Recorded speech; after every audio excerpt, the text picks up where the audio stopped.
Hello learners, welcome to our channel Adobis Pawan. I hope आप सभी लोग अच्छे होंगे। आज हम लोग एक नए टॉपिक के साथ उपस्थित हुए हैं अपने इस सेशन में, जो कि क्लास 10th की टेक्स्ट बुक फर्स्ट फ्लाइट से लिया गया है। एक poetry dust of snow that is written by Robert Frost. Robert Frost के द्वारा लिखी गई कविता द डस्ट ऑफ स्नो का हम लोग आज एक शॉर्ट रिव्यू करने वाले हैं। ठीक है, शॉर्ट रिव्यू दैट मीन्स समीक्षा।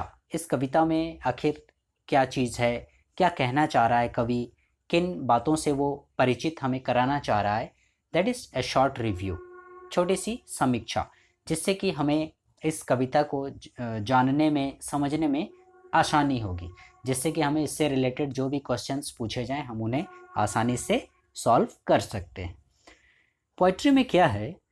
The poet was once under a hemlock tree.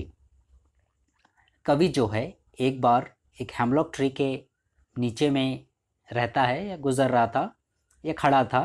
The poet was once under a hemlock tree. Hemlock एक पॉइजनस ट्री है। हेमलॉक ट्री के नीचे खड़ा है। He was in a sad mood. और कवि का मूड उस समय कैसा है जब वो उस हेमलॉक ट्री के नीचे में है? He was in a sad mood. उसका मूड खराब है, वो निराश है, हताश है, अपसेट मूड में है। और the weather was very cold. साथ ही साथ जो वेदर है हमारा वो भी काफ़ी कोल्ड है, काफ़ी ठंडा वेदर है। इट हैड बीन स्नोइंग, और स्नो भी गिर रही है। ठीक है, स्नो आपने देखा होगा, बर्फ़ की जो फुहारें होती हैं उन्हें हम स्नोइंग कहते हैं, बर्फ़ की बारिश। बर्फ़ के फुहार, रुई जैसे कण पतले पतले होते हैं। आपने टीवी न्यूज़ चैनल वगैरह में देखा होगा, जहाँ भी मौसम ख़राब रहता है, काफ़ी बर्फ़बारी हुई या स्नोफॉल हुआ, तो वैसा सिचुएशन था यहाँ भी लेखक के साथ। वो एक हेमलॉक ट्री के नीचे सैड मूड में खड़ा है, मौसम काफ़ी ठंड है, स्नो भी गिर रही है। तभी अचानक क्या होता है? सून ए क्रो केम। तभी एक वहाँ पर कहीं से कौवा आ जाता है, crow. It shook the dust of snow on the poet. वो क्या करता है? उस डस्ट ऑफ स्नो, ठीक है, जब भी ये डस्ट ऑफ स्नो गिरता है तो देखोगे या आसपास के जितने भी जो भी हमें प्राकृतिक चीज़ें दिखाई देती हैं, ठीक है, जैसे पेड़ पौधे हुए या जो मैन मेड थिंग्स हैं, जो भी घर वगैरह हुआ, तो सारी जगह आप लोग देखोगे कि वो बर्फ़ से आच्छादित आच्छादित हो जाते हैं, मतलब बर्फ़ से ढके हुए होते हैं। तो उसी प्रकार से ये पेड़, पत्ते, फूल सारे बर्फ़ से ढके हुए थे, और एक कौवा आ जाता है कहीं से, और वो कौवा क्या करता है? The dust of snow on the poet. It shook the dust of snow on the poet. वो उस डस्ट ऑफ स्नो को पोएट के ऊपर गिराता है। ठीक है, आपने देखा होगा पक्षी जो हैं, ये माने बारिश होती है या इस तरह से स्नोफॉल होता है तो उनके ऊपर जो बर्फ़ जमी रहती है उसको वो हटाने के लिए, उसे गिराने के लिए अपने शरीर को वो झाड़ते हैं, और उसी झाड़ने के क्रम में वो जो स्नोफॉल था वो बर्फ़ के सॉरी पोएट के ऊपर गिरता है। उससे क्या होता है? This signalled A change of mood on him. जिससे क्या होता है कि लेखक का जो मूड हम लोग शुरू में देख रहे थे वो सैड मूड में था, तो उसका सैड मूड जो था वो चेंज हो जाता है। कैसे चेंज हो जाता है? ये हम लोग जब पोएट्री का डिटेल रिव्यू करेंगे या पूरा full summary stanza wise explanation देखेंगे तो उसमें हम लोग जानेंगे इस चीज़ को। तो क्योंकि यहाँ पर हम लोग शॉर्ट रिव्यू कर रहे हैं कि लेखक जो है एक हेमलॉक ट्री के नीचे खड़ा है, वो सैड मूड में है, उसका मौसम जो है वो काफ़ी ठंड है और स्नोफॉल भी हो रहा है। तभी एक कौवा आता है और वो अचानक से उसका मूड जो है चेंज हो जाता है जब कौवा उस पर स्नोफॉल करता है, गिराता है उसी समय। आपने देखा होगा यहाँ पर हमारे रियल लाइफ में भी ऐसी कई बार सिचुएशन हुई हैं।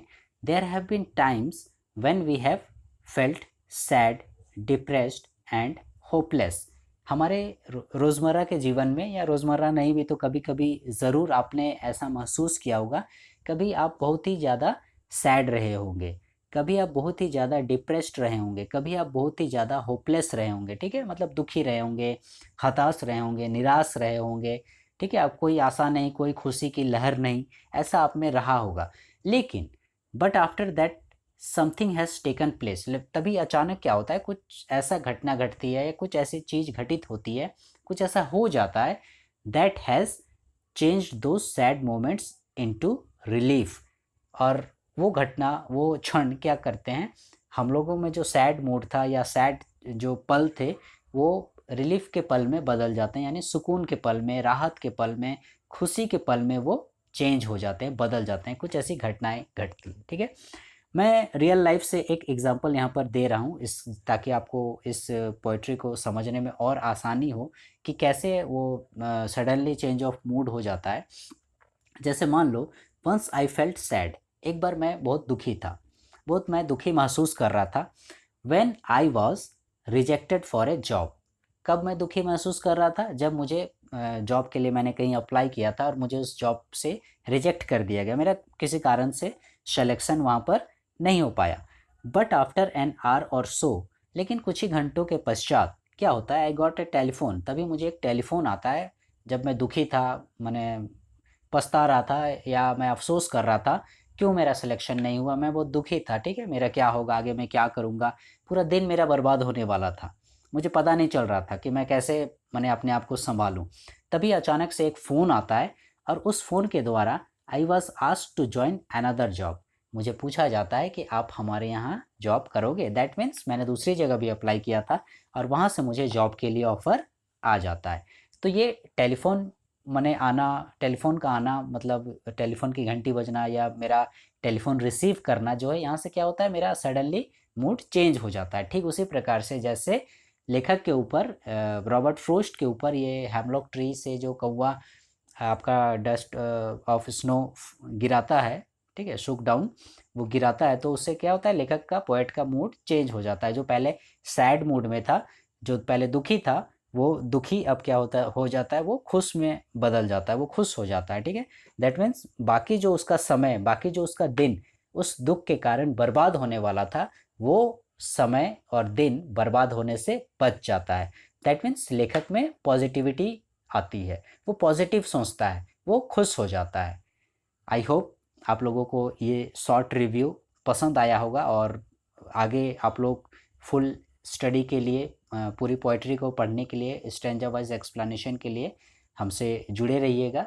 सो learners, for the next class please stay connected with our channel Adobis Pawan, and please like, share, subscribe our channel and press the bell icon to get all the notifications.